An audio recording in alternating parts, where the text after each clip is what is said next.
Hello, everyone. I hope you guys are doing good. I am Soleil, and I am here to do another Astro Hour session. Come on in the room, get settled. We will start in just a moment. Hello, and welcome to this lovely Thursday. We are one day away from the weekend, thank God. For those of you who may be tuning in let me turn on Bree one night.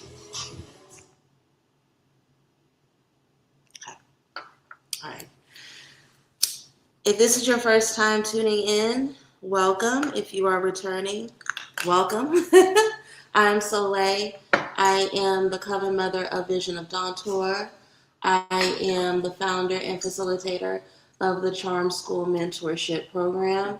I am your weekly reader, and I'm a dope bitch straight up out of Oakland. Hello.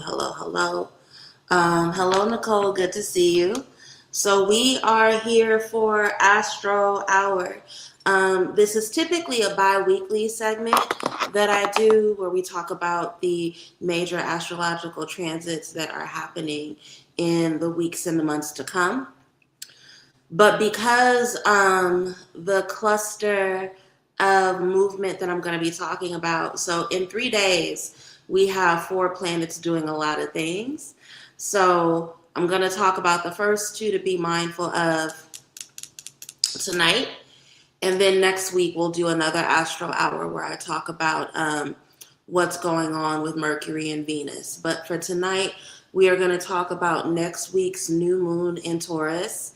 And we are also going to talk about how Mars is entering Mars is entering Taurus on May 28th. So a lot of Taurus energy. If you've been watching this channel for any amount of time, you know that my sun is in Taurus. So there's a little bit of a bias there. As always, I will offer readings to the audience at the end of the segment. There's no obligation to accept a reading if you are not in a position where you feel like you need it. Excuse me. But it is there for those who may want it. So I'm already running a little late, so let's go ahead and jump straight into it. Let me pull up my notes. I've been so scattered this week. And if it were not for the notes app in my phone, I would have lost my head by now, okay? Let's start with the new moon, since it is happening first on the 16th. And most of you all are new and full moon babies anyway, so that's probably why you're here and watching this particular segment. The new moon will be in Taurus on May 16th. I believe that's a Saturday, if I'm not mistaken. And we know that new moons are amazing for manifestation, right? They're also great for nervous system healing, anything having to do with long-term prosperity. The new moon is an invitation for us to really slow down in order to be able to receive. Hey, Svenstva, thank you for joining. And the new moon is entering Taurus right before Mars enters Taurus. So this energy is extremely aligned, right? And with the new moon being in Taurus, this is a time where we should really be focused on and asking ourselves, are we truly committed to the things that we're building, right? And that's because Taurus is the house of material possession. It deals with value, right? And sometimes we can be committed to things out of habit, by rote, and not stopping to think about whether or not we're actually committed to these things or if they have value in our life, right? Stop staring. I wish I would have worn a darker lipstick. Sorry, I'm trying a new foundation and I feel like it's washing me out a little bit. Sorry, the vanity. I'm going to pull through and stop being vain. So the Taurus new moon is really asking us about our lives. Can our life actually hold the things that we say we want? And if it can't, do we actually want those things? Or what can we do to shift the container to make sure that it actually holds the things that we want, right? So this is more than being about planting seeds. It's about intention setting. It's about taking the internal rest to make sure that we are energetically prepared. And you know that Tauruses love to rest. They love a nap, right? So it makes sense that this is coming up. I do want to talk a little bit more about some of the things that Taurus represents, since both of the planets we're talking about tonight are entering Taurus. Their impacts are going to be a little bit different because it's different planets, right? But let's start with a conversation about what Taurus rules. Taurus is the second house in astrology. So it deals with material possession. It rules money, stability, and security. It's also Venus, right? Taurus is ruled by the planet Venus. So it's automatically going to be related to things of pleasure, beauty, self-worth, and the body, right? Taurus is very much about pleasure and the body, okay? But at its core, when we're dealing with issues related to the second house or Taurus energy, we are dealing with things related to material abundance, right? Taurus is about what you can hold, what you can feel, what you can touch, what has value, what you value, right? So this new moon is very much about creating stability that's going to support us spiritually, creating stability that will support us spiritually, okay?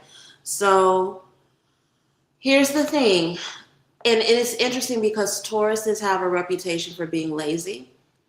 We love our rest and we are energy conservationists at our core, but we're far from lazy, right? We're actually extremely disciplined. Think about how disciplined somebody has to be obsessive, to be determined, right? And Tauruses don't let anything go. They're determined. That's why they're so educated, right? Because once they get locked in on something, they're not going to let it go until they see it through, right? And so when we're dealing with the material nature of Taurus, its connection to money, there's an inherent understanding that manifestation requires structure. It requires discipline, right? So this is something that Taurus, with it being the first earth sign, understands very, very deeply and is in stark contrast to the sign before it, which is Aries, right? And here's the thing. That's actually one of the strongest themes of Taurus and why they can reach success when other people don't, because many people want abundance without sustainability, right? They want the big influx, but they don't want to have the discipline to keep the flow of that increase, right? Manifestation is not just spiritual, it's practical, right? I always say this, anybody who's done any prosperity work with me, done rich spirit, done any kind of readings, it's not enough to ask for the blessing. You have to have the discipline to keep it, right? That discipline to keep it is the practicality that keeps the flow of abundance and blessings going in your life. And again, that is something that Taurus understands intimately. So when we have a new moon in Taurus, it's a time for us to ask ourselves, is our foundation stable? Is our foundation stable? And if it's not, what do we need to do to make it stable? Are our habits aligned? And if they are not, what do we need to do to bring ourselves into alignment, right? Can we maintain what we're asking for? That's an important one. Can we actually maintain the blessings that we're trying to call in? Those are all new moon and Taurus questions. Some blessings leave because there is no structure to support them, right? You've asked for an increase in your finances, but you have no budget to manage the increase. So then you leave cracks and there's negligence that lets the money slip through your hands like water, right? So what is the structure? What are the habits that are blocking the stability that you actually want? That is something that a new moon in Taurus will reveal to you, okay? So that you can release those blockages and call in new blessings, okay? Another thing, Tauruses are very big on being calm. We do not like our nervous system fucked with. That's why that phrase "bull in a china shop" exists, right? I always, anytime somebody asks about Taurus, I encourage them to go watch bullfights, right? Because the bull is the symbol of Taurus. And have you ever watched a bullfight? Have you seen how much stuff you have to do to a Taurus or to a bull to make it go off? Right? Bulls don't want to fight. And they don't want to fight because rest, preservation, and a peaceful nervous system is something that is actually extremely, extremely important to them. Okay? Taurus is deeply connected to the body and the health of the body. Many people struggle to receive because their bodies remain in survival mode. Part of what capitalism does in this warped version that we're living in right now, 2026, is that it keeps you in a space of constant exhaustion, and it beats down on your nervous system so that you can't make good decisions. You can't fight for your stability. You can't call in new blessings, right? So hyper independence can actually block abundance. And this is something that happens a lot, especially with people who have heart chakra blockages, that inability to receive help, right? That inability to trust that somebody's going to show up for you. And that's all that hyper independence is a heart chakra blockage. You don't trust that somebody's going to look out for you, that it's safe to have people look out for you. So you believe that you're the only one that can accomplish something, right? But even that belief can cause a block in abundance, because if you don't believe that people want to pour into you, how can you receive? If you don't trust that you are allowed to have blessings without strings attached, how can you receive, right? Rest is a part of spiritual alignment. What does rest have to do with financial abundance? You have to work enough trusting that the quality of your work is good and that it's okay for you to rest because the quality of your work is good. And if you fuss and you work yourself to the bone and you empty out the last bit of drops from your vessel, that's not trust. That's not alignment. That's not an open heart chakra. Rest is just as essential to your abundance as the work is, because the rest is a sign that you trust, right? So that is something, again, that Tauruses understand very deeply and intimately. That's why the understanding that they're lazy is ridiculous, right? Because they're going to work hard and they're going to get things done, and they're probably going to get things done better and with more detail than other people. But when it's time to rest, they are really, really going to rest, because that rest is also a part of the process, right? You cannot receive nourishment while your spirit is constantly preparing for danger. I repeat, you cannot receive nourishment while your spirit is constantly preparing for danger, right? And how do we prepare for danger? By overworking, right? Again, going back to that hyper independence. Nobody's going to do it right. Nobody's going to do it for me, period. So I have to work constantly all the time because I'm the only one that's going to do it. That is a survival mode way of thinking. That is thinking from a place of danger, right? Spiritual burnout. It doesn't matter how exhausted I am, how sick I am. I got to keep going, because if I stop moving at any point, everything's going to fall apart. I just feel called out. Because that's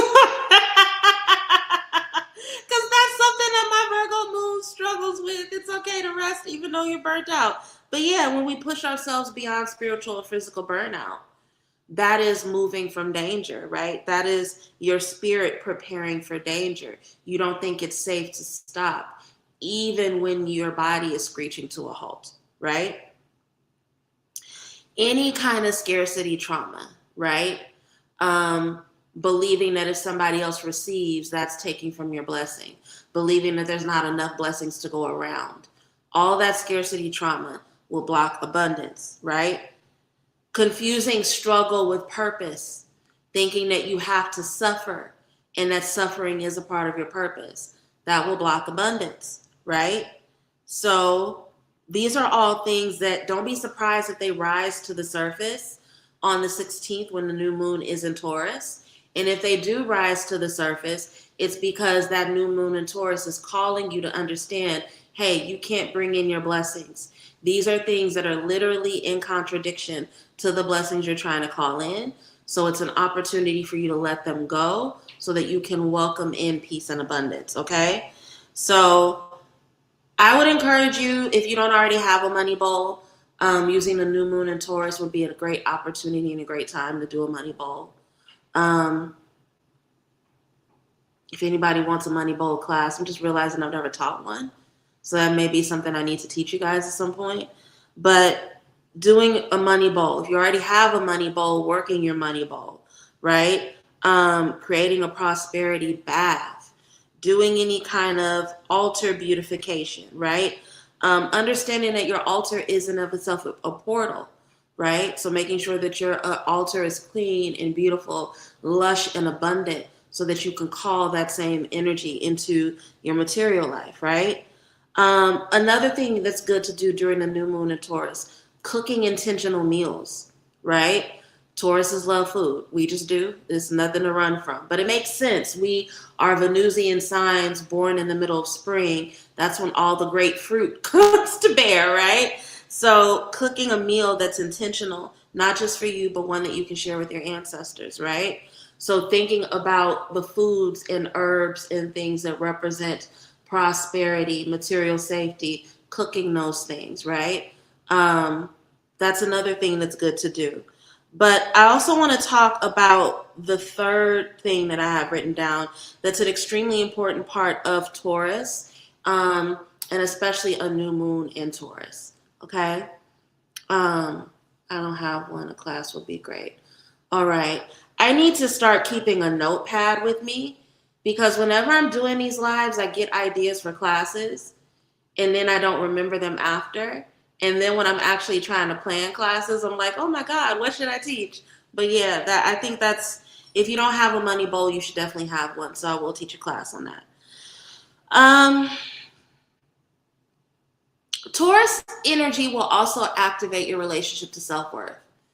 I want to go back to this understanding of the bull in the china shop, or all the things you have to do to make a Taurus go off, right? Specifically looking at the bullfight as an example. A part of the reason why the bull is so upset in a bullfight is because it's like, why are you bothering me? Why can't you just leave me the fuck alone, right?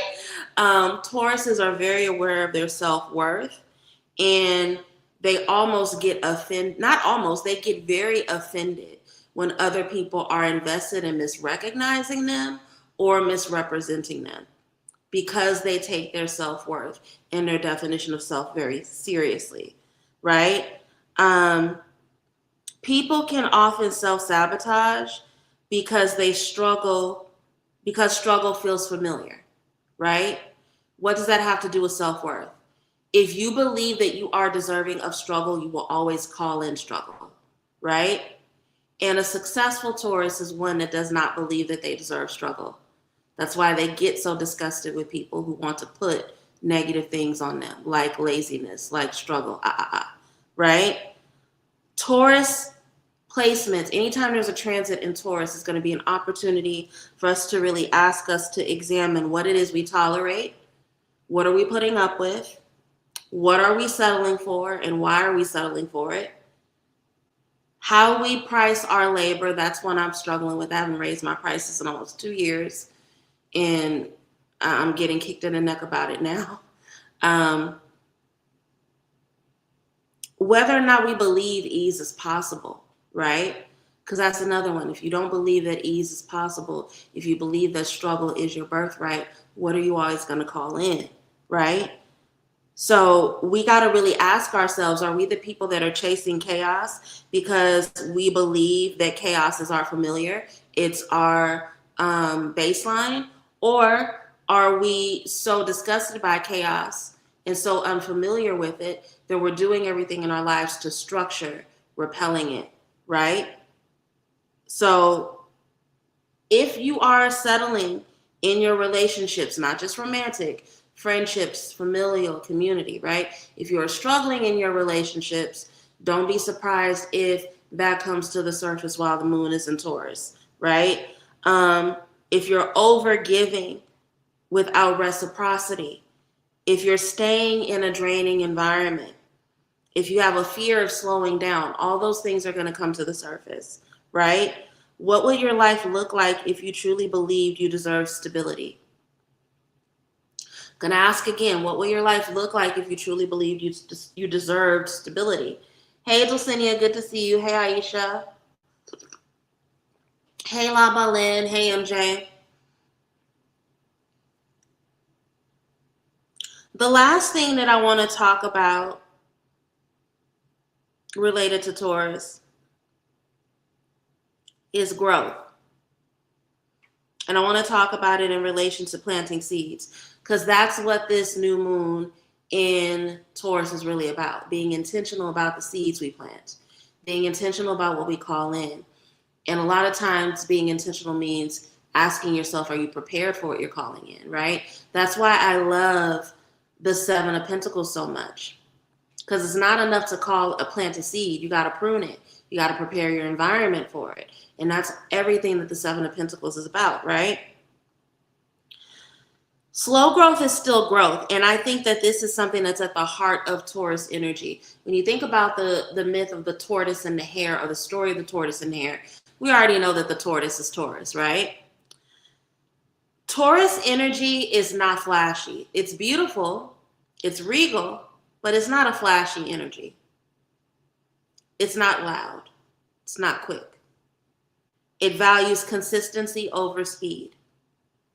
And with us living in a microwave, I want it now, I need it now culture, the beauty of slow, deliberate growth can be devalued quite often. Slow progress can still create powerful results. And that is very much a lesson about Taurus, right? Some manifestations requires rooting before you bloom, right? And this is connected to healing journeys, dating, our spiritual development. It can also be about rebuilding financially, right? If you took a financial hit, just because you're slow to recover doesn't mean you'll never recover. And it's important to not give up on yourself, because in doing that, you miss the incremental steps around your improvement, right? It's really important to understand the difference between urgency and intention. And sometimes we can get so wrapped up in false urgency that we forget about our intention.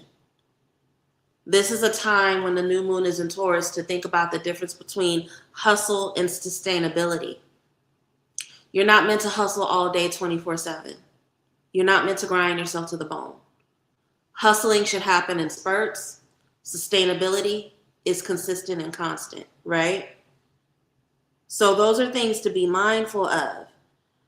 This is a really important time, and it's important to think about slow growth while we are setting intentions. Because a lot of the things we want and the intentions we're trying to set, they're not going to happen overnight. And it's really important to have the bandwidth and the determination to sit with things that are going to take a while, right? So this is really important when we're thinking about our health routines, right? I see this a lot with people that, and I've been this way, right? Where I'll set a health goal and I'm super committed to it for 3 weeks, and then I get frustrated and I want to quit. Changing your health goals and changing your body is not going to happen overnight. I know we live in the age of Ozempic, but if you are actually a person that doesn't want to do it with that stuff, it's going to take you a minute, right?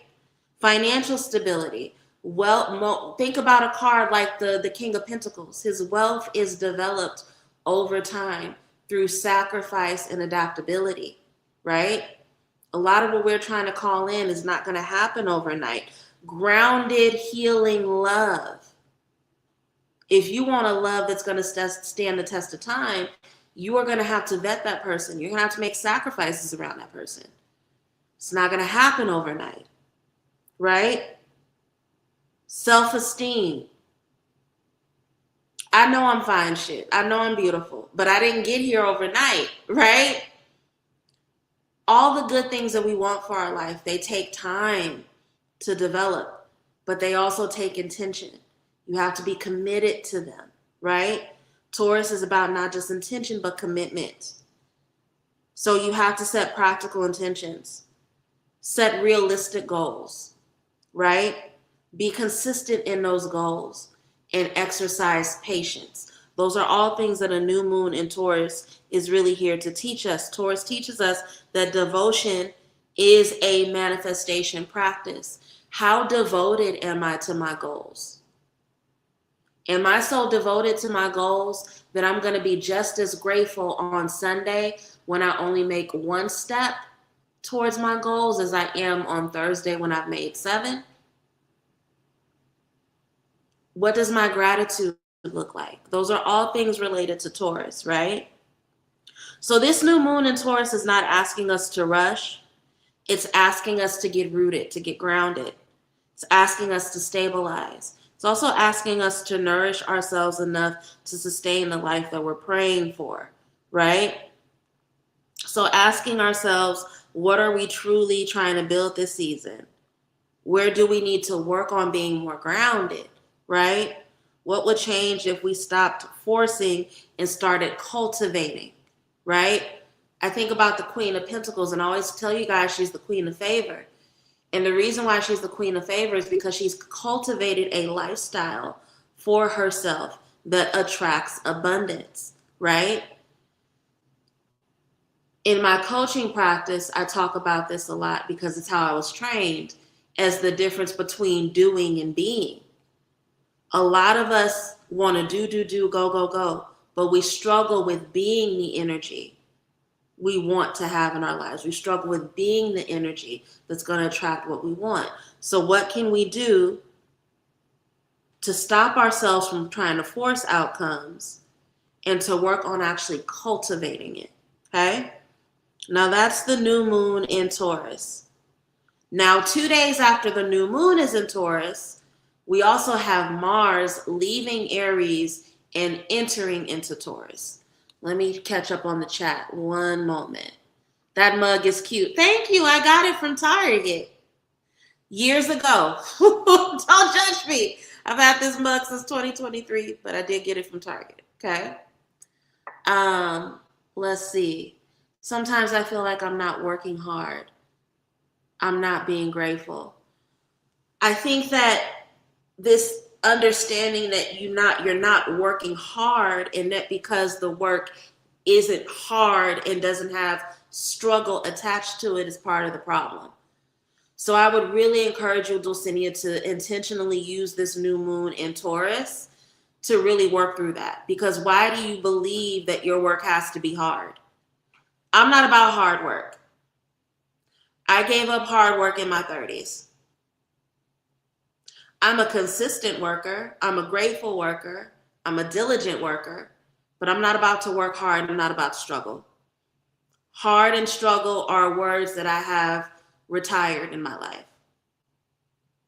And if you are a client of mine or you're a student of mine, you know that even as I'm saying this, I have a lot of work on my plate. I'm not desperate for clients. I have a lot of things that fill my time.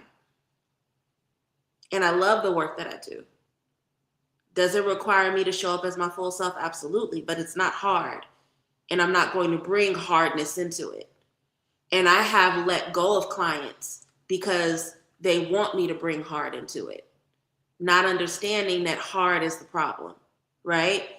So I would strongly encourage you to do some journal writing, to do some meditation about why do you believe that if you're not working hard, your work is not good? And what does it mean to you to work hard? Because you can work consistently, you can do great work, you can do motivating work, but it doesn't have to be hard. Why do you need hard?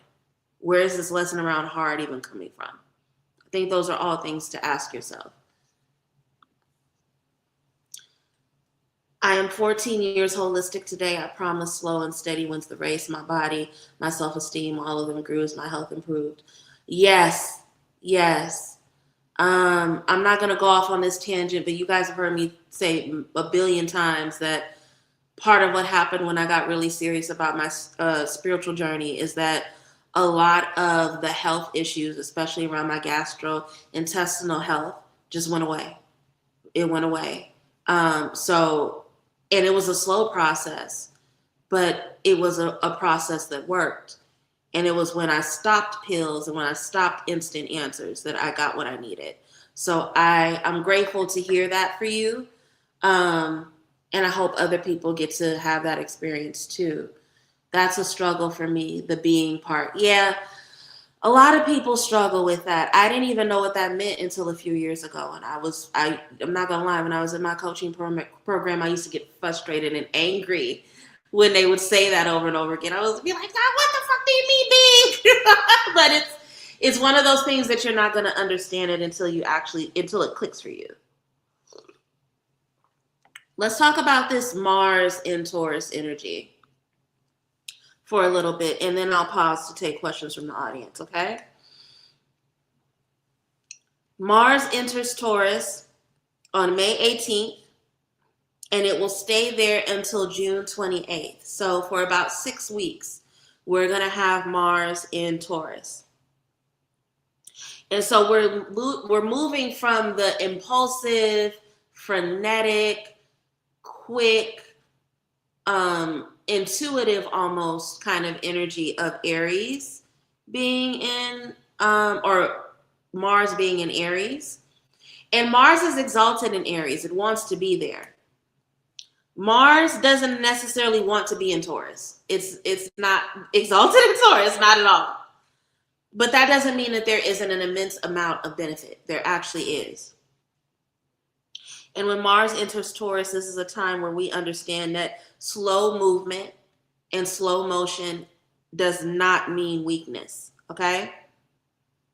So the collective energy is going to be shifting from impulsive fire to really grounded endurance. Endurance is necessary for success. If I have any athletes here, you guys know what I'm talking about, okay? This transit is about sustainable power, patience, learning how to build instead of constantly reacting. Again, Taurus values the second house. What are you building? What are you creating? What are you leaving behind in terms of legacy, right? So this is going to be a great transit for you to really think about discipline in your life and the role of discipline. What are you doing for nervous system regulation, right?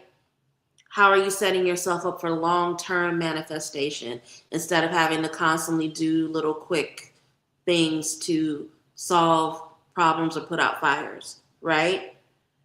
This is also an amazing, again, with that Venus element, especially if you're single. This is a great time to think about long-term dating, right? What are your strategic dating strategies? I know I just said strategies twice, but how are you setting yourself up for strategic dating? That's very much a Mars and Taurus kind of thing. Remembering that Mars is about sex, right? Venus is love, Mars is sex. It's sex drive.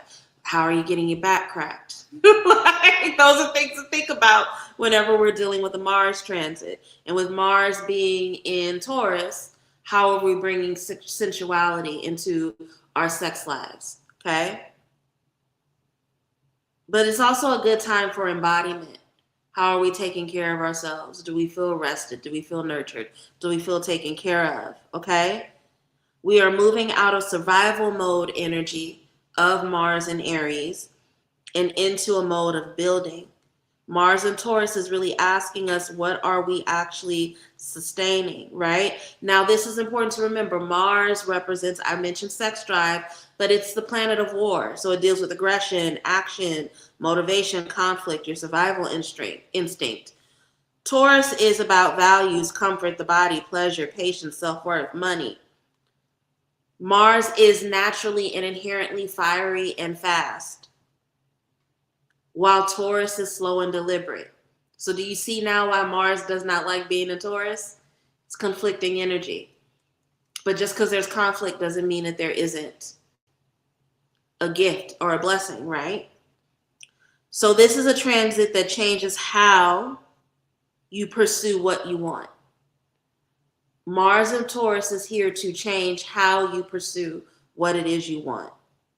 So when Mars enters Taurus, we are leaving behind reaction modes, right? We are letting go of emotional reactivity. We are letting go of burnout and impulsivity. We are letting go of false urgency and a need to prove ourselves. Tauruses don't give a fuck what nobody think about them. I'm sitting in front of you with gray braids, unironically, as I have a head full of gray natural hair. I dress beautifully and elegantly, but I'm a Taurus. I don't let shit go. So a lot of my clothes I've had for more than a decade, right? I don't care what people think. In fact, I get offended when people think that I'm supposed to care what they think about. Aries is all about what other people think. Because it's that energy of I am. How do you see me? How are you receiving me? Right? So that need to prove yourself that gets really heightened when Mars is in Aries. We're letting that go on the 18th when Mars enters Taurus. This is a time where we slow down and we build intentionally. A lot of us are addicted to chaos because chaos makes us feel alive. I'm going to repeat that. A lot of us are addicted to chaos because chaos feels alive. That is why even when things are going beautifully and brilliantly in your life, you can sit around and ruminate about the last time somebody hurt you or the person you broke up with 5 years ago, even though you're already married, right? Some of us are so addicted to our chaos that we will replay and ruminate on pain over and over again because chaos makes us feel alive. And even if we're not consciously aware of it, that's part of the reason why we do it. Taurus energy teaches us consistency instead of adrenaline addiction. Taurus is going to heal your nervous system so that rather than relying on constant tower moments to motivate you, you are bringing in consistent results and success and really teaching yourself to let go of this belief that you have to be harmed in order to have progress. That's why I went so hard earlier with what I was saying about hard work and struggle. A lot of us are keeping ourselves in systems that are actually harming us because we think that they're worthy because they're hard. And that's not true. Okay? And this can be in any area of your life. This can be in a toxic relationship. This can be about, the spiritual urgency culture. I hate that. As a mambo, I hate that. I really, really hate that. I have had to let students go because people want to go on a spiritual journey and I got to answer a young lady on Facebook. Somebody asked me earlier today, are you going to teach an intro class to spirituality where we learn divination, potions, and something else? She named like 3 or 4 things. One of those things, it takes years to master, right? This hustle culture, this understanding that if something doesn't happen instantaneously, it's unworthy. That is in opposition to Taurus. Taurus is going to heal that understanding out of you, okay? Mars is in Taurus to teach us that peace is productive too. Peace and stillness are signs of productivity. They are. Another thing, anything related to money and survival anxiety, Mars and Taurus is going to force you to deal with it, okay? When Mars is in Taurus, it heavily activates finances, material security, your work ethic, and your resource building skills, okay?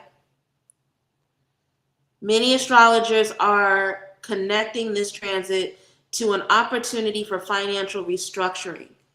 So this is a really delicious time to think about your long-term financial goals and whether or not your current habits are setting you up for that, right?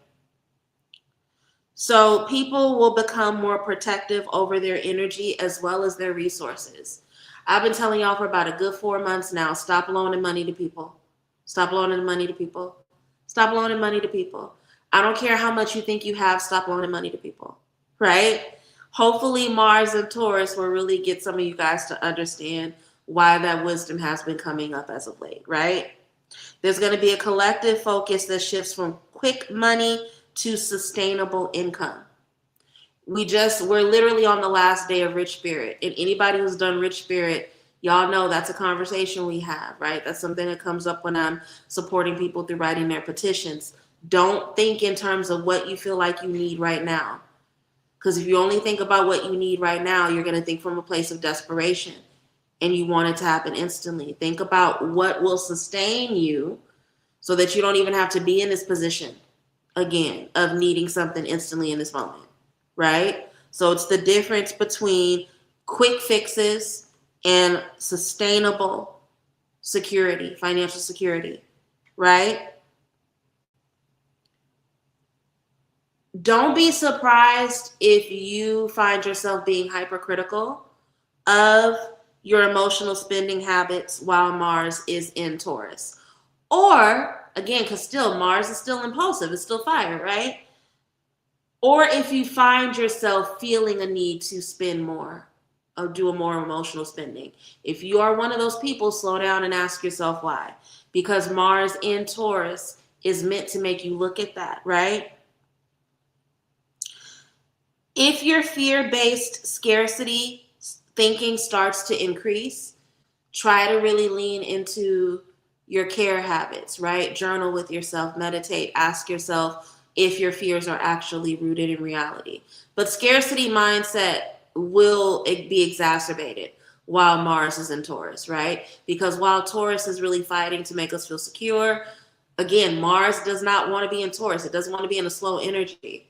So it's going to associate that slow consistency with danger. So don't be surprised if your triggers show up at that point. And if they do, try to figure out what you need to do to take care of yourself. But some of the things to ask yourself while Mars is in Taurus, am I chasing appearances or am I setting myself up for actual stability?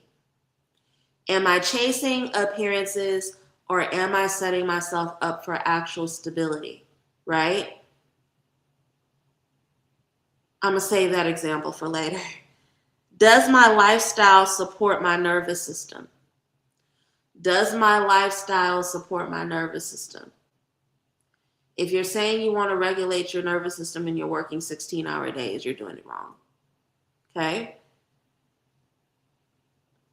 So again, same spiritual practices I mentioned earlier, also good for Mars and Taurus, not just the new moon in Taurus. Work your money bowl, create a money bowl, do your prosperity baths, right?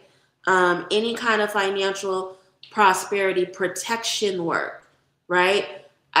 You can call in money during Mars and Taurus. I wouldn't say don't do it, but I do think with Mars being the god of war and Taurus being about security, it's a better use to do financial protection work than to call in things while Mars is in Taurus. That's just me.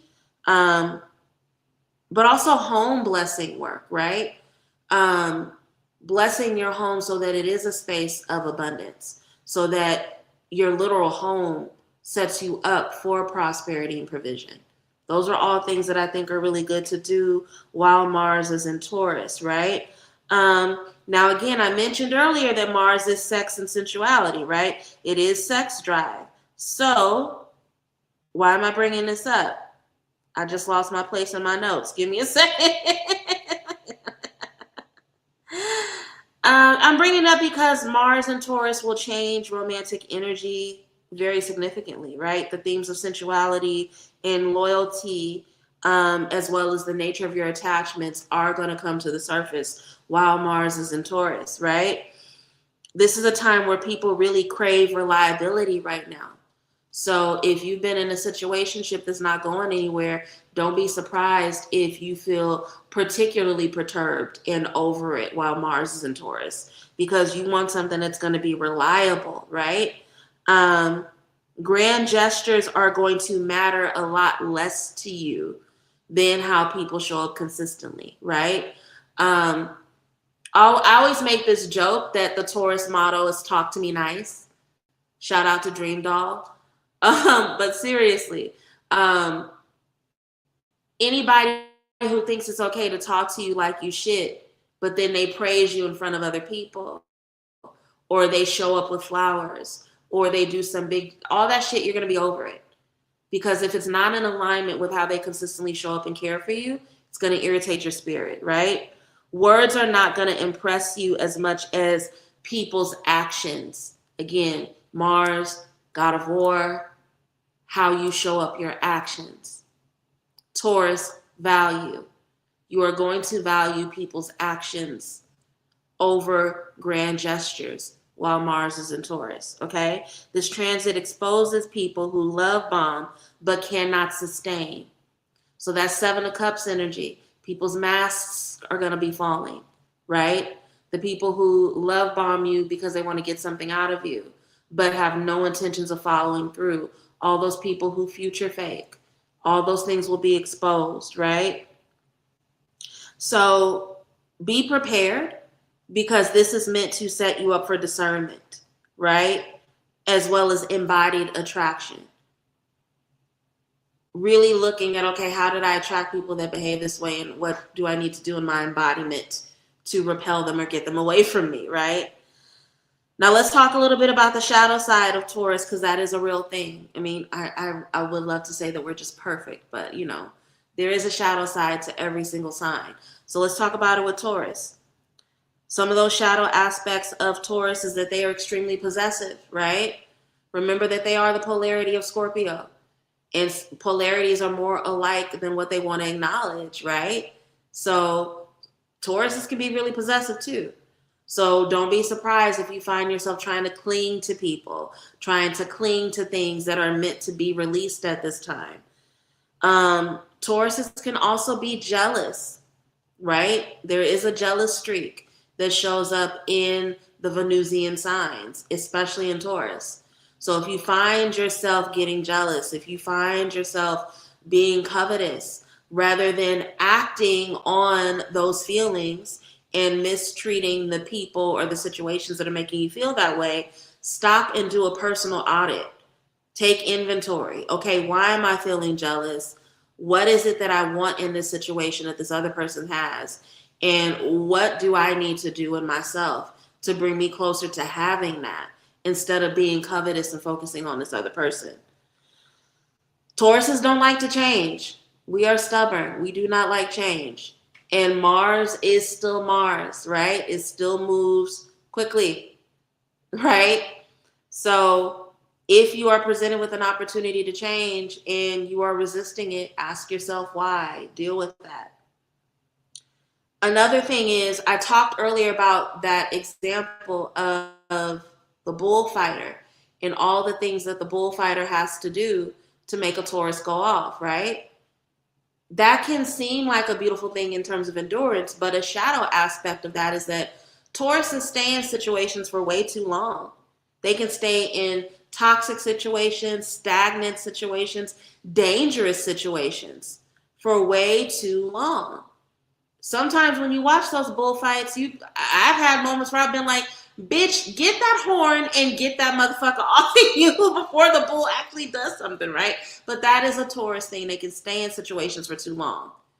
So that Aries is in Taurus to really get you to see, okay, where are the areas where I'm stagnating?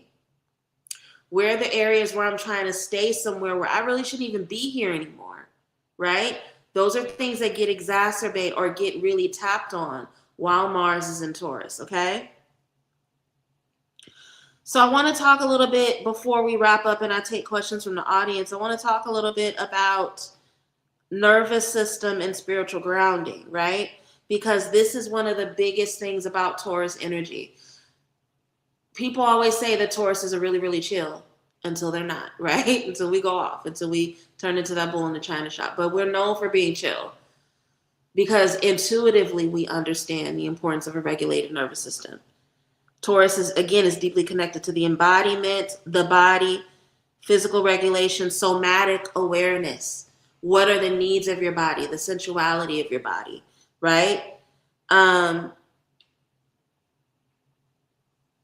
noticed a lot that people tend to conflate hypervigilance with their intuition. And especially when I have a client either in my coaching practice or in my mentorship, a new student, that is one of the first things that I have to really work on them understanding. Sometimes this trauma response of hypervigilance, people can confuse it with their intuition. Those are not the same things. They are absolutely not the same things. Constant urgency is not spiritual alignment.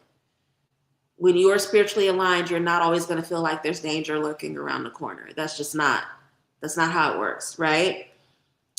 And also, hypervigilance leads to burnout. Burnout will block your manifestations. Your spirit cannot fully settle into abundance if your body believes it's unsafe. Okay? So this transit is going to support embodiment over escapism, right? It supports consistency over intensity. It supports ritual over performance, right? What is your hygiene? What is your discipline? What are your ritual practices? What are your practices?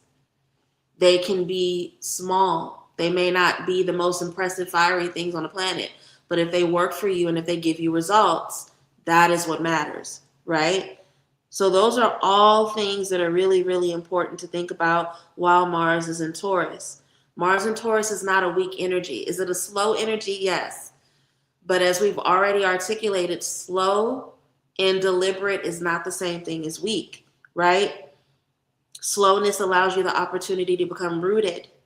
So this transit teaches us that true power is sustainable, right? It's not a big flash. It's sustainable. It's consistent. Anybody can explode, but what can you do to be committed? What's going to help you stay grounded? What's going to help you build, right? So during this transit, really ask yourself, what am I building this season? Where do I need to have more patience?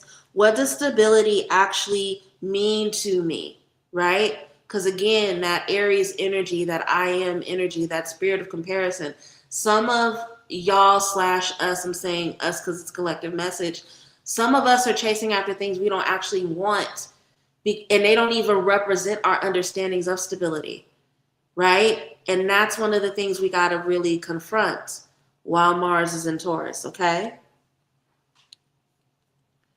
Let's see. Coco said, Mommy, is that Mambo? I said, yes, she came over and said, tell her I said thank you. It's funny that she said that because I don't know if you guys were in the beginning when I first, Tauruses are vain, Venus, forgive me. It's a Venusian sign thing. I'm using a new foundation and I'm a little, a little insecure about it. So tell Coco I said thank you for saying that I look pretty. That makes me feel good because I was a little self-conscious. But yeah, we're at the end of our chat. That is the breakdown of the new moon in Taurus on the 16th and the Mars in Taurus transit that will be happening May 18th through June 28th. Okay. Save this video, come back and rewatch it as much as you need to while Mars is in Taurus. I hope this information is helpful to you. I'm willing to take questions from the audience now. So if anyone would like a reading, where's my phone? Oh, it's right, girl. That's kind of damn. I'm looking at my notes on my phone and I was like, where's my phone? So I have two readings. One for wisdom about the new moon in Taurus, and then another one for wisdom about the Mars in Taurus transit. If any of you would like either of those readings, go ahead and send your love offering. My Cash App as well as my PayPal are both scrolling below. You can get both questions. You can get one. It's up to you. My suggested love offering is $11.11 for each reading. If you are a little short of that and you need to give something different, that's okay. Just let me know, and I'm happy to answer whatever question you'd like. Svinsva said they would love both readings. Okay, awesome. I'm going to go ahead and highlight your comment. Let me see who has sent love offerings already.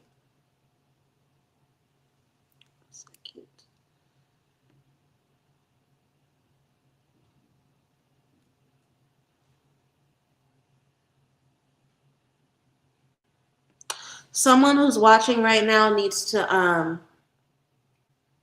yes, increase your water intake, but it would be good if you could get a couple of electrolyte packets and just drink 1 or 2 a day for the next few days. There's somebody that's dealing with dehydration. I know it's not me because I've drank an immense amount of water, but I'm feeling a really particular headache that's come on. You guys know I'm clairsentient, so that's the only reason why I'm bringing it up. But try to really be mindful, especially as we go into next week's new moon, to increase your water intake. Be mindful of your water intake, okay?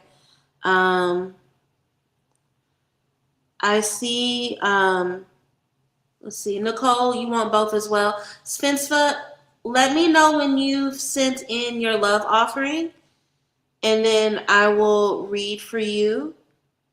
But I'm going to go ahead and, sorry, I'm so confused. I'm going to go ahead and start with Nicole for now, if that's all right. And then I'll come back to you, Spencer, after you sent in your love offering. Just send me an update once you sent it, all right? So we have, I'm going to start with Nicole. That's me. I don't know what that means. I'm going to start with Nicole. Then we're going to come back. Oh, you sent it through PayPal. We're going to start with Nicole. Then we'll do Spencer. Then we'll do Dulcinea, and then we'll do MJ. And if there's anyone after MJ, I'll do them, okay? So, Nicole, let's start with the new moon in Taurus reading.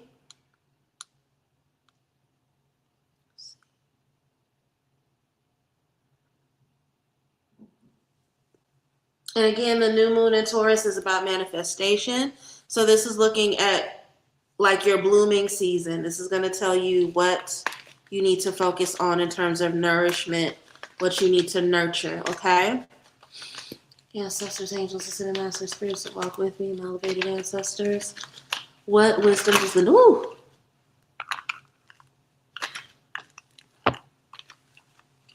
What wisdom does the new moon in Taurus have for Nicole? What is it here to teach her that she needs to nurture? What areas of life can she use some nourishment? Any wisdom shared is simply appreciated.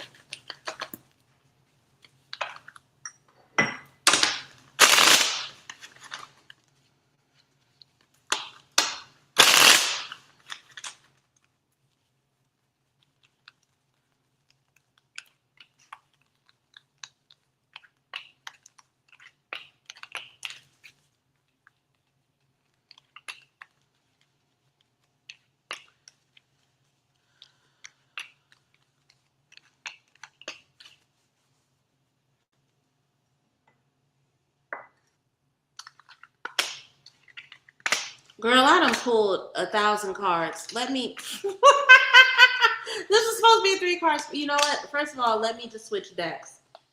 Because I think... Not I think I know. This deck is tired. I've been using it all day. It needs to rest. So I'm going to switch. This is just what does the new moon in Taurus have to teach Nicole? Any wisdom shared is deeply appreciated.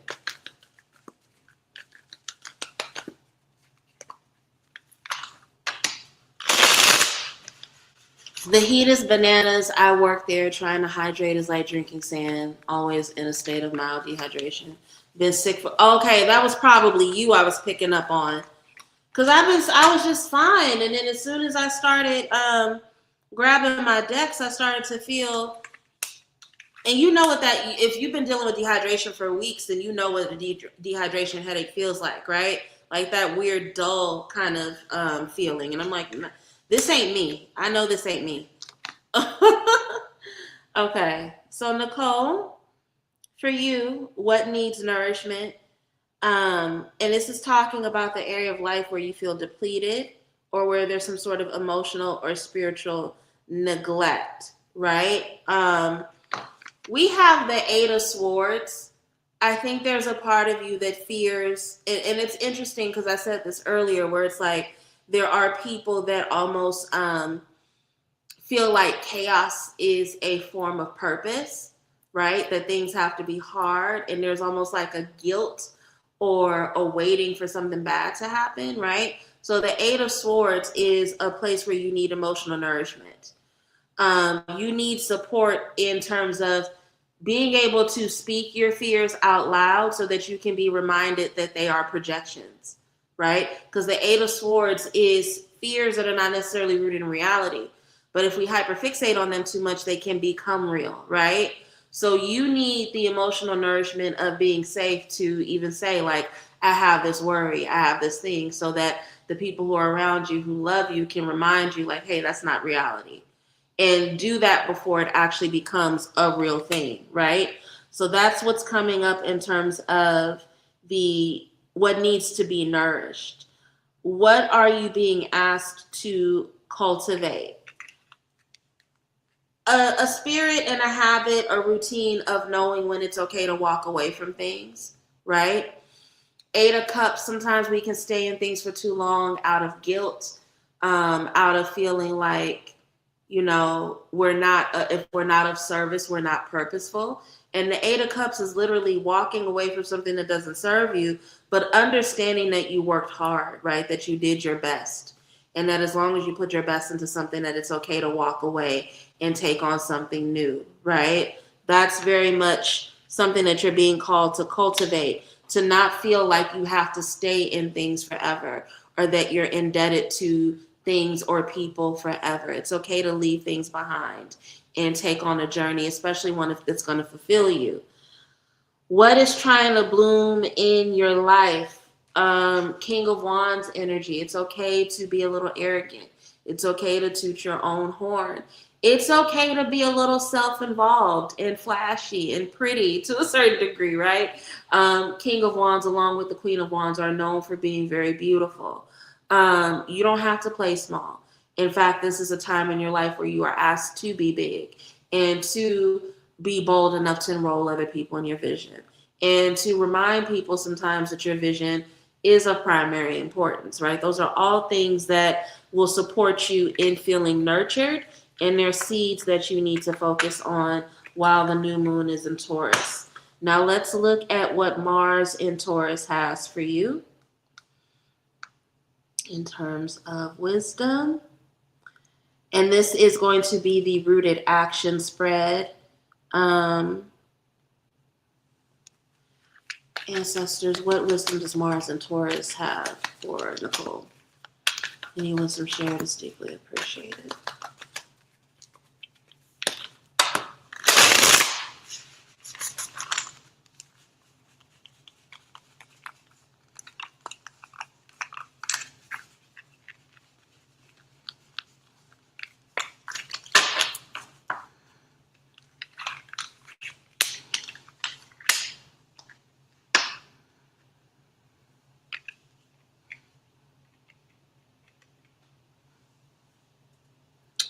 Okay, in the position of what is draining your energy, we have the Eight of Wands. There's a lot of opportunity in your life, and that opportunity is beautiful. It's a blessing, but it can also be leaving you stretched thin, right? Eight of Wands is staying ready so you don't have to get ready. So this feeling that you have to constantly be prepared to rip and run, to take advantage of the new thing, to just always be in go mode, that can be draining you.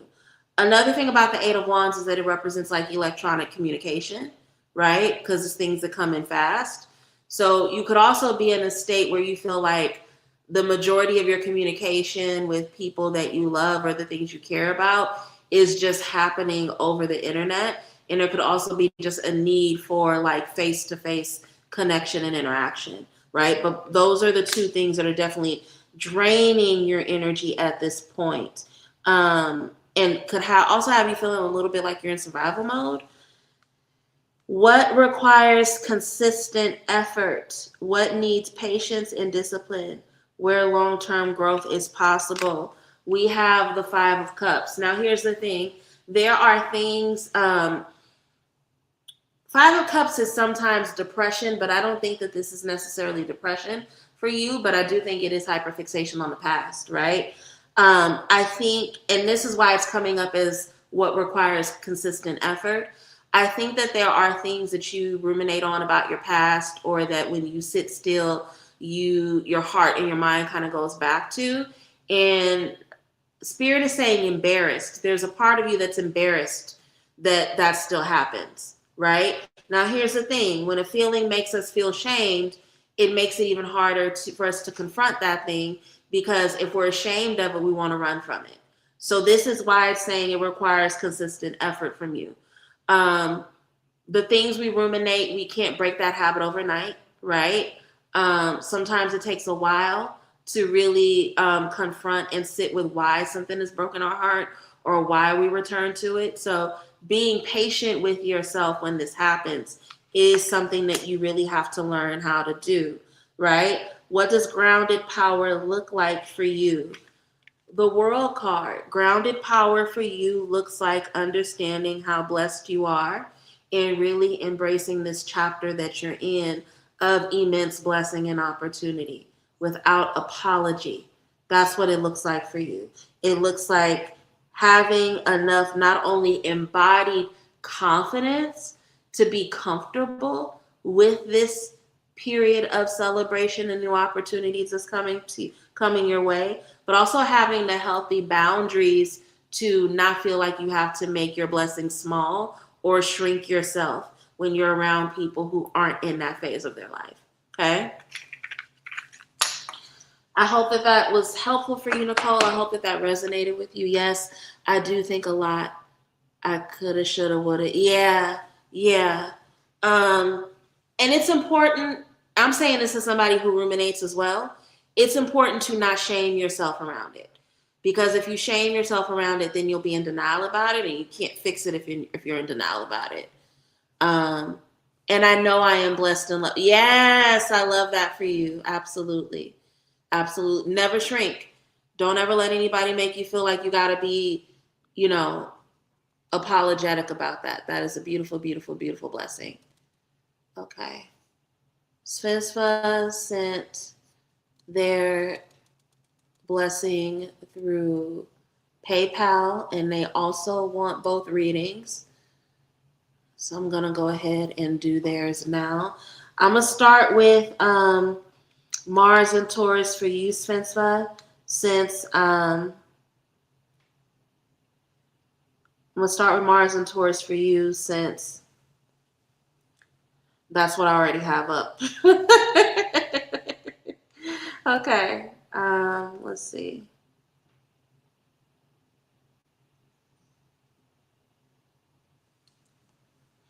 You're welcome, Nicole. Ancestors, angels, ascending masters, spirits that walk with me, my elevated ancestors. What wisdom does Spencer need at this time from Mars and Taurus? What will the Mars and Taurus transit bring into her life in terms of transformation and wisdom? Any wisdom shared is deeply appreciated.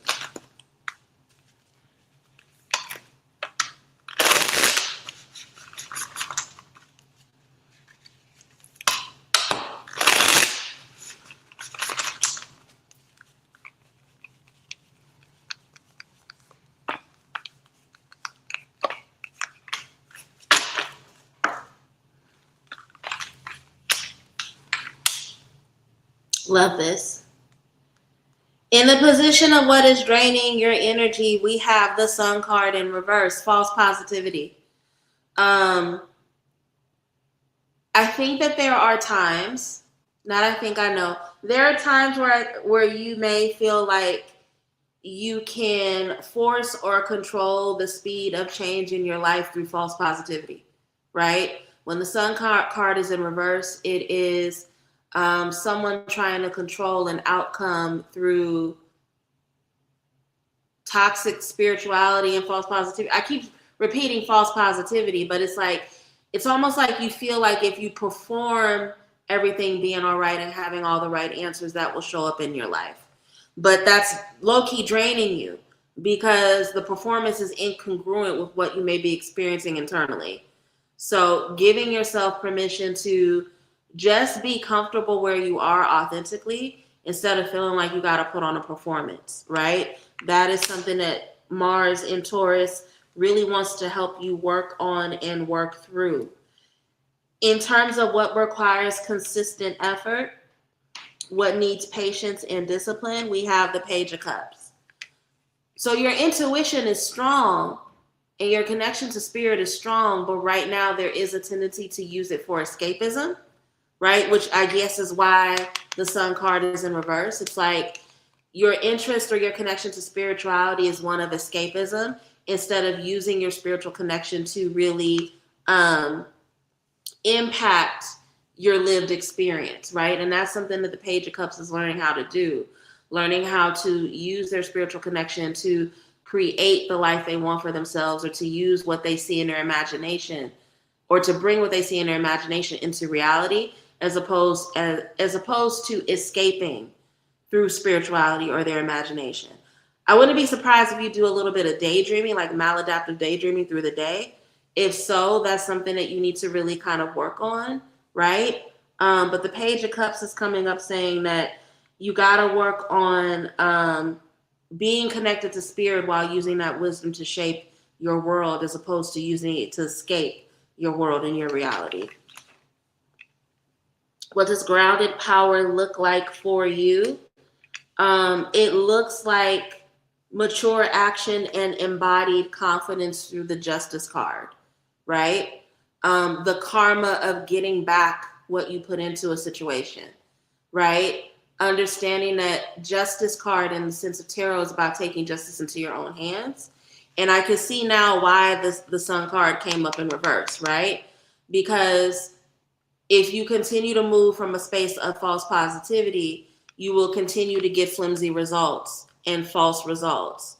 So there's something going on in terms of a need to reconnect with your spirituality that's not through escapism and false performance, so that you can get more material impact. And the Mars in Taurus transit will help you figure out what that looks like for you.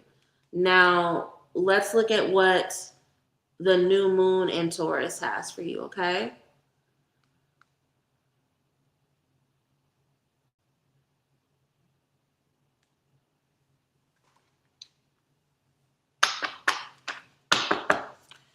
Ancestors, angels, ascended masters, spirits that walk with me, my elevated ancestors.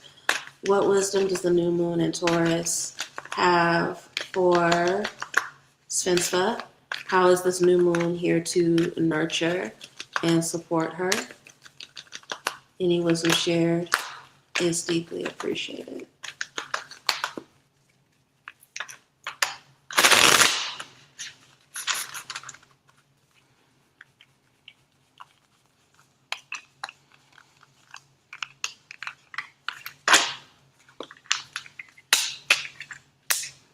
A lot of swords. I did not expect that. Okay. What needs nourishment? What area of life may have you feeling depleted, emotional, or bringing you spiritual neglect? Seven of Swords. So we talked about the false optimism with the Sun card in reverse. Seven of Swords can come up. It's the Thief card. So it can either represent somebody who's manipulating you in your life. And that very well could be, you could have somebody that's manipulating you or in false competition with you. But I think this is more about the self-sabotage of that fake persona, right? How is your attempt at manipulating how you really feel through performance causing a form of self-sabotage in your life? That is something that the new moon in Taurus really wants you to evaluate, and that is going to bring to the surface. What are you being asked to cultivate? Nine of Swords. What keeps you up at night? What do you worry about, right? And what, in terms of cultivation, some of the things that you lose sleep over and that you fear catching up with you from your past aren't rooted in reality. They're not going to bother you, right? And the only reason why they keep you up at night is because they represent some sort of grief that you have around how you wish you could have moved differently or shown up differently, right? Seven of Swords. So a huge part of what needs to be cultivated is you carrying a sense of gratitude for those experiences in terms of the wisdom that they brought you, and letting go of the fear that you're going to return there or that they're going to catch back up with you, right? What is trying to bloom in your life, right? What are the emerging blessings and long-term opportunities? Judgment card. Your spirits are trying to give you wisdom it's like there's such a fear of replicating something that you've experienced or gone through, but your spirit's around you saying, hey, that's not a reality. That's not something that's going to catch up with you. And they're really going to give you wisdom and discernment around how to see how your future is so different and how it's not going to be a reflection of things you've gone through already, right? So the Judgment card, there's blessings and wisdom from your ancestral court that's coming through to kind of ease these habits that you've been moving through in terms of survival. Okay? Let me know if that resonates with you. Let me know if that was helpful. All right, we have, I believe, Dulcinea next. Hold on a second. Dulcinea, did you want, Dulcinea, let me do, hold on. Dulcinea, tell me which one reading you wanted, because I have your love offering, but you don't say which reading you want. So let me know if you wanted the new moon or the Mars and Taurus reading. In the meantime, while you put that update, I'm going to go ahead and do, let's see.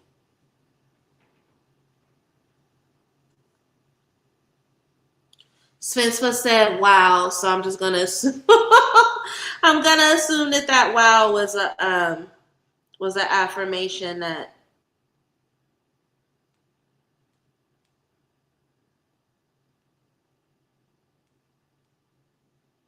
okay. Dulcinea, you want both? Okay. All right. You sent an offering for one, but I'll do both. I'll just go ahead and do both. And we'll start with Mars since we're there already. I believe. Was that Mars or was that the new moon? We're going to start with the new moon, okay?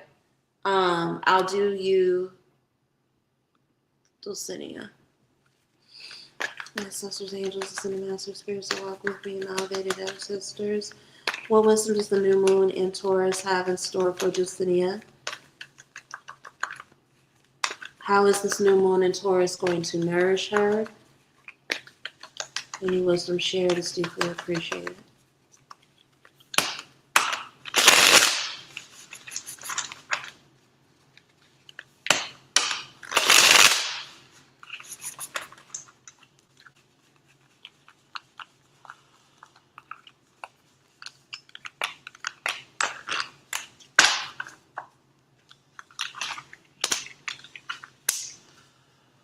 Okay. So what I'm seeing here, Dulcinea, in the position of what needs nourishment, we have the Magician, right? This is the area of life where you may be feeling depleted and where there's more care needed, right? And the Magician, again, it's a card of alchemy, being able to create and control your own circumstances. I'm going to say this because I know exactly what this is talking about. And we've been working on this one-on-one. You have more spiritual power than I think you understand, right? Is anyone else having a hard time hearing me? Everybody can hear me? Can people hear me? Put a scale emoji if you can hear me. I want to make sure that everybody else is hearing me. I want to make sure that because Dulcinea is saying that she's having an audio problem, and I want to make sure that it's just her and not everybody else.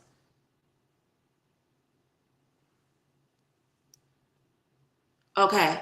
It may be an issue on your, okay, you can hear me now. What I'm saying is that you have more power, more spiritual power than you think you do. And you have the ability to control your spiritual environment more than you are aware of. So a huge part of what you need to nourish right now, what needs to be nourished and what's feeling depleted is literally your spiritual power and your alchemy, your ability to create your circumstances. It's like you feel victim to your circumstances and not like somebody who can shift your circumstances, right?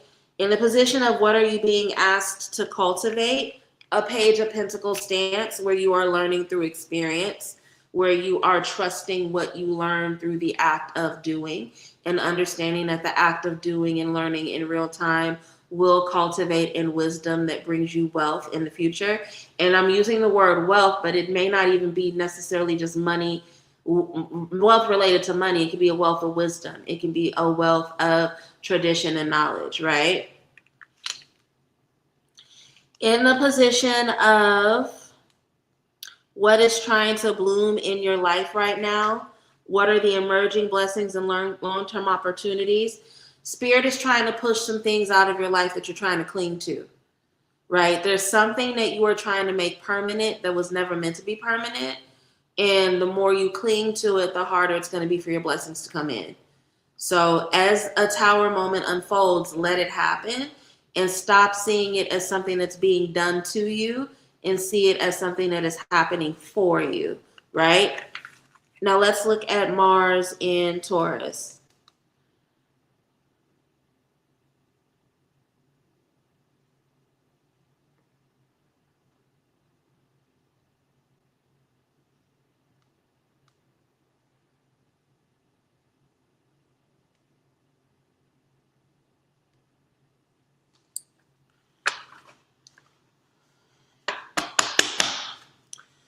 Ancestors, angels, ascended masters, spirits that walk with me. What will the Mars in Taurus transit teach Dulcinea? What blessings will this transit bring into her life? Any wisdom shared is deeply appreciated.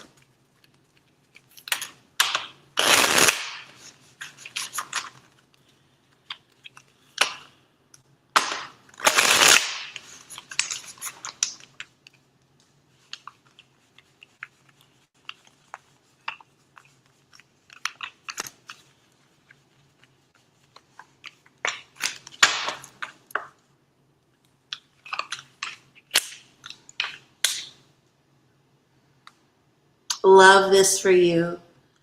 What is draining your energy? Where are you feeling emotionally exhausted or distracted?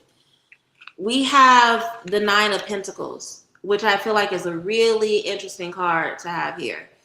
It's like, so you are in a Nine of Pentacles experience in existence.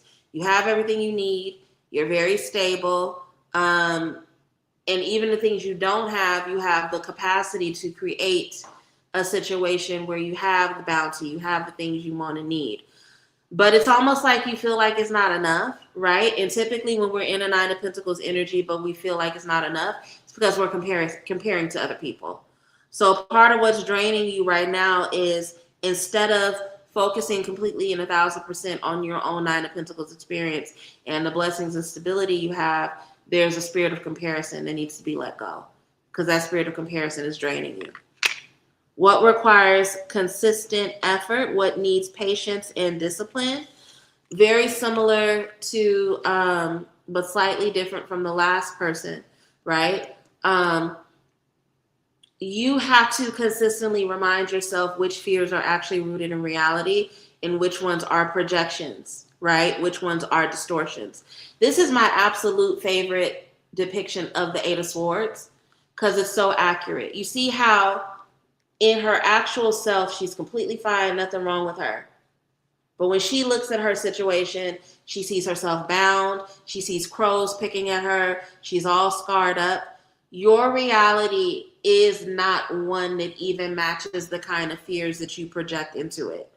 And what needs constant effort for you right now that will set you up for long-term growth is checking in with yourself around where you actually are in life, where your blessings are, and asking yourself, okay, which of my fears are actually rooted in reality and which ones are projections? And what do I do with those projections so that I don't accidentally manifest them into my reality, right?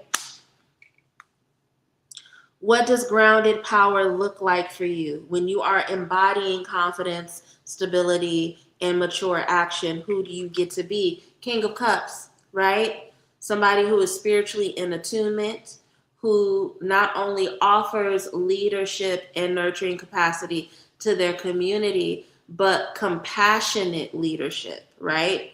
Somebody who understands human failings in a way that allows them to bring a nurturing sense of leadership.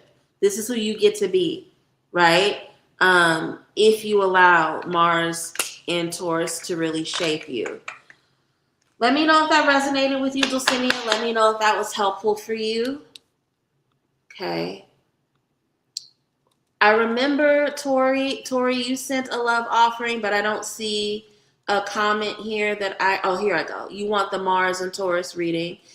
If there is anyone else that would like a reading who has sent an offering that I'm accidentally skipping, say something. Speak now, forever hold your peace. If not, I'm going to wrap up with Tori, okay? So if you want a reading, go ahead and send your love offering and leave a comment. If you've already sent a love offering, say something so I don't accidentally skip you, all right? Tori wants Mars in Taurus.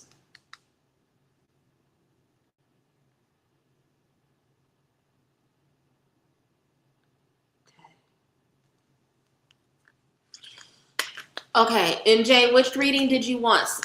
Do you want both or do you want one? Go ahead and say something so I know what I'm reading on. Okay, Tori? I mean, not Tori, MJ, and I'll get to you after Tori. Ancestors, what does Mars and Taurus have to teach? Tori, what wisdom will this transit bring into her life? Any wisdom shared is deeply appreciated.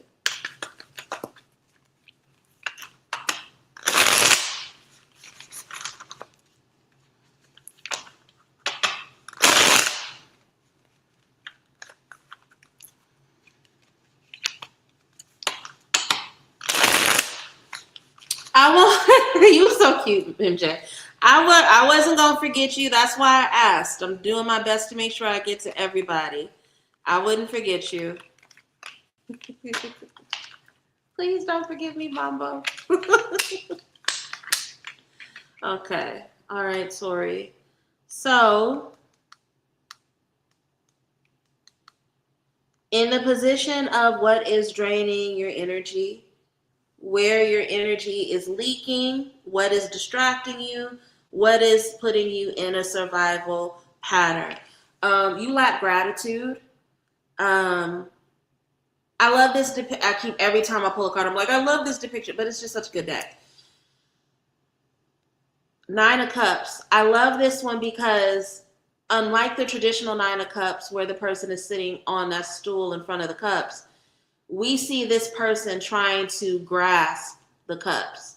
And I love this representation because when we don't express gratitude for what we have, we could easily lose it, right? And a huge part of what is draining you is that because you don't have the things you want right now, it's hard for you to see what you do have and where your cups actually are full.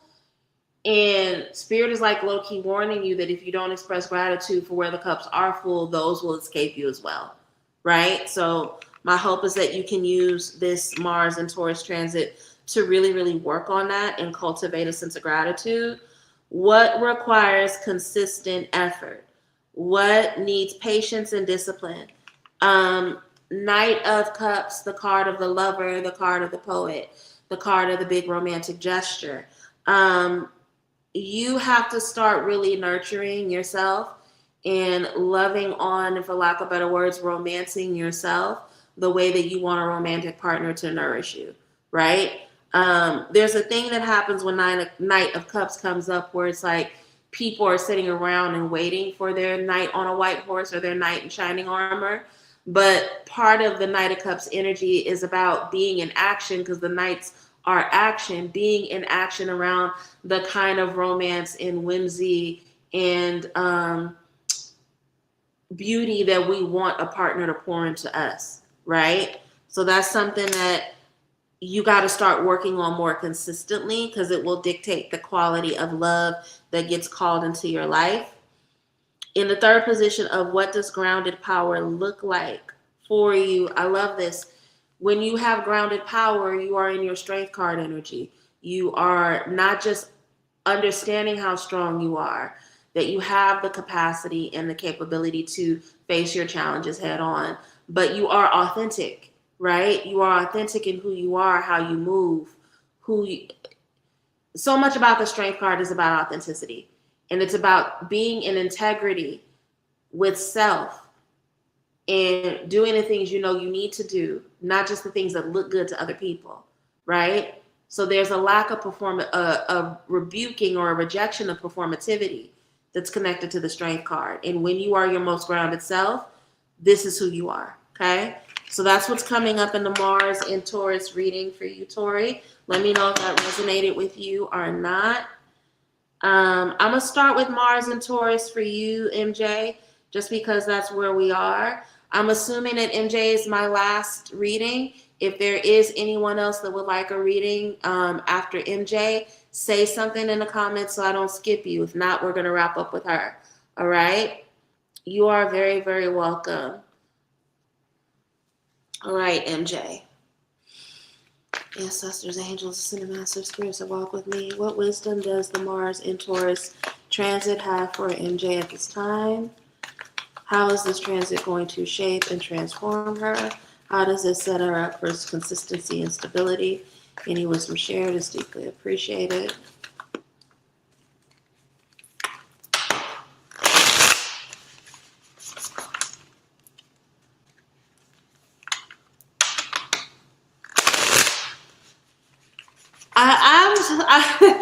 I say this every time I do it, Nicole. I'm so grateful that you guys have responded so well to Astro Hour, because it was something that I was really afraid to do. Really, really afraid to do. And it's become one of my most successful and most watched segments. So you giving that feedback really means a lot to me. Thank you so much. Now, for you, Miss MJ, in the position of what is draining your energy, where you're dealing with some distractions, emotional exhaustion, or survival patterns, we have the World card, right? But it's in reverse. And so when the World card is in reverse, it's an interesting dynamic because it's like, we are ready and the universe is ready for us to move into a new chapter, but there are circumstances around us that are dead set on keeping us in an old energy or pulling us back to an old version of ourselves. And I think with you being completely and energetically ready to be in an upright world card energy where you're just celebrating how far you've come, what's draining you is the circumstances, the people, places, and things around you that are hell bent on throwing your old chapters in your face. That's draining the fuck out of you, right? Now, in the position of card 2, we look at what requires consistent effort, what needs patience and discipline, right? Hierophant, your spiritual traditions and routines. It can be frustrating to always have to be the spiritually bigger person or the more higher or more elevated person, especially when we have, demons and shit around us trying to distract us. But Spirit is saying, like, literally the only way that you're going to get to the point where your world card is upright and you don't even feel or hear those distractions is for you to continue to be rooted and heavily focused and disciplined about your spiritual traditions and routines.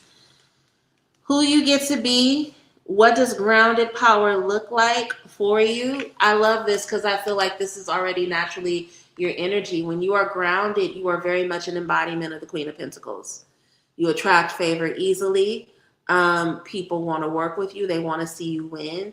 You have a deep awareness of your sensuality and who you are. You even mentioned earlier that you've been 14 years into your holistic practice, right? That's a very, I think, a Tabitha Brown anytime the Queen of Pentacles comes up. That's a very Queen of Pentacles experience, right? Having been so dedicated to a personal transformation that shifts you so much internally. But when you are grounded, that is who you are, right? And that's who you get to be. So the Mars and Taurus transit is really going to help you in terms of being grounded in your spiritual tradition and routine, being able to block out those things that try to keep you wrapped in old cycles so that you can fully be in your Queen of Pentacles. Now let's look at what the new moon in Taurus has for you, okay?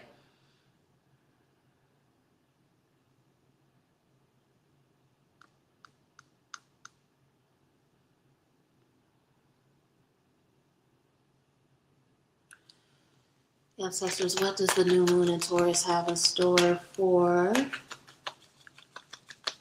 MJ? What message and lesson around nourishment and healing is this moon meant to bring her? Any wisdom shared is deeply appreciated.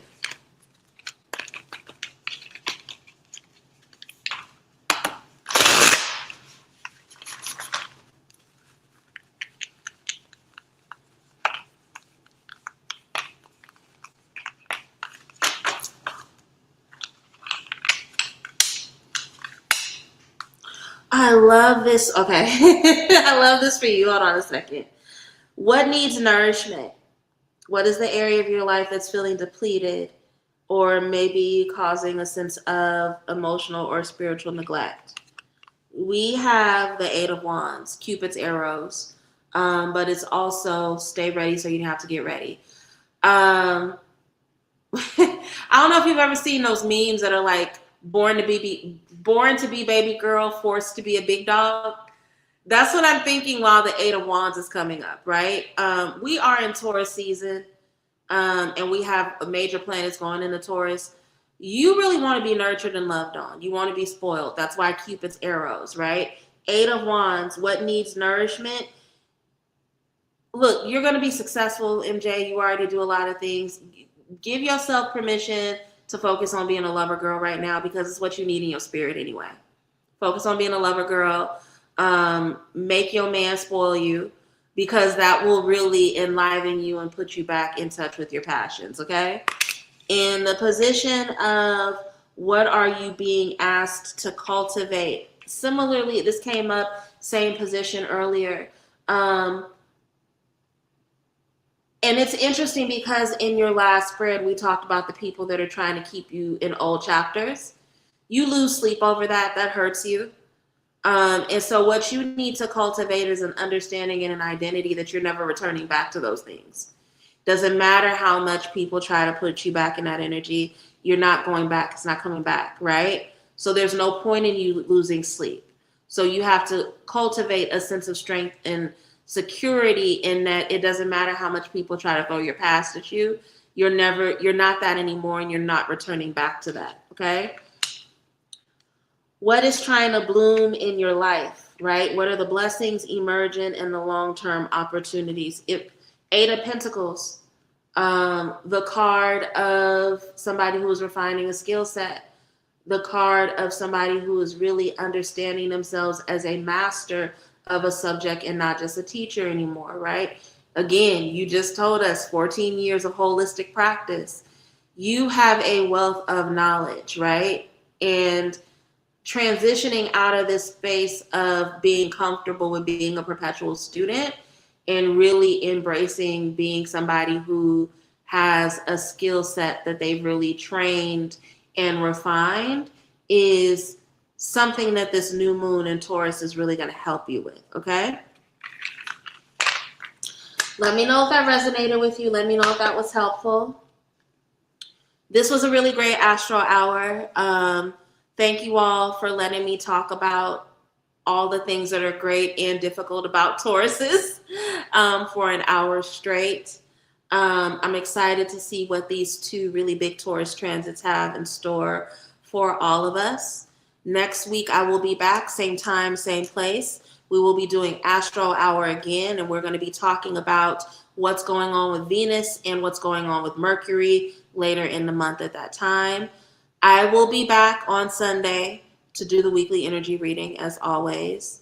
Patreon class next week if you want to sign up for Patreon for further classes. Still running the Taurus sale on my website. So if you want to book a personal one-on-one reading, use the code Taurus, TAURUS at checkout to receive 20% off.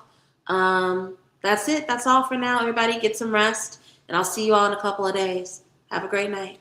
Bye.